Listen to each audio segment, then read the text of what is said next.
Assalamualaikum warahmatullahi wabarakatuh. Kepada yang terhormat Ibu Putri Andita Sari sebagai dosen pengampu Bahasa Indonesia dan kepada teman-teman semua yang saya banggakan. Perkenalkan, nama saya Tiara Putri Afifah dari kelas TP1D dengan nomor NIM 12110404130 akan mempresentasikan materi tentang tanda baca. Selamat menyaksikan. Tanda baca atau punktuasi adalah simbol yang tidak berhubungan dengan fonem, yaitu suara atau kata dan frasa pada suatu bahasa, melainkan berperan untuk menunjukkan struktur suatu tulisan dan juga intonasi serta jeda yang dapat diamati sewaktu pembacaan. Kemudian ada jenis-jenis tanda baca yang saya cantumkan ada 14. Berikut penjelasannya. Penggunaan tanda titik ada di beberapa tempat.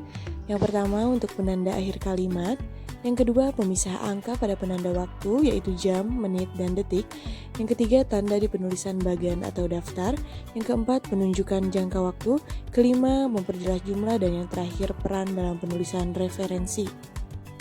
Kemudian selanjutnya ada penggunaan tanda koma. Ada di beberapa tempat juga. Yang pertama untuk diletakkan di tengah kalimat, yang kedua untuk perbandingan kalimat, yang ketiga untuk pemisah partikel, yang keempat kata penghubung antar kalimat, lalu yang kelima identitas yang ditulis berurutan seperti alamat, alamat dan tanggal, serta nama tempat atau wilayah. Yang kelima memisahkan petikan langsung, dan yang terakhir penulisan gelar. Penggunaan tanda seru ada di dua tempat, yaitu untuk kalimat perintah dan juga untuk menunjukkan ekspresi terkejut atau kaget. Lalu penggunaan tanda tanya juga sama ada di dua tempat, yaitu untuk menanyakan sesuatu dan juga digunakan dalam tanda kurung dengan catatan untuk kalimat yang belum bisa dibuktikan keabsahannya.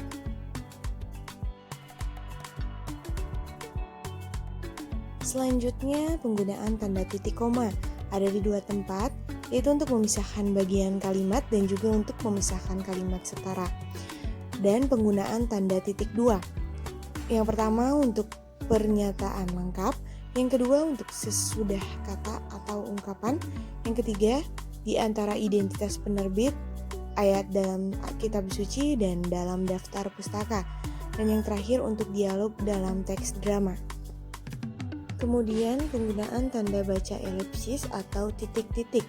Yang pertama untuk penulisan kalimat yang terputus-putus, yang kedua untuk penunjukan ada bagian naskah yang dihilangkan. Lalu penggunaan tanda baca hubung ada di 3 tempat, untuk penulisan tanggal, untuk menyambung unsur kata ulang, dan untuk merangkai unsur bahasa Indonesia dengan bahasa asing. Penggunaan tanda kurung ada di 2 tempat, yakni untuk mengapit keterangan dan juga untuk tambahan keterangan.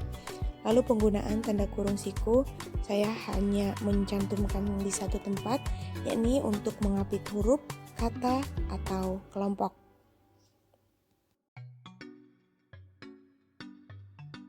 Penggunaan garis miring ada di 2 tempat, yakni untuk pengganti kata hubung dan juga untuk dipakai pada nomor surat.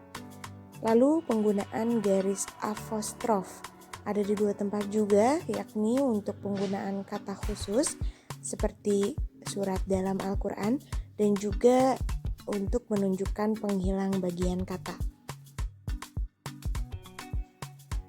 Dan yang terakhir adalah penggunaan tanda petik dan juga tanda petik tunggal ada di 2 tempat, yakni untuk petikan langsung dan juga untuk mengapit istilah, sedangkan untuk petik tunggal adalah untuk mengapit makna dan juga mengapit petikan. Sekian materi yang dapat saya sampaikan.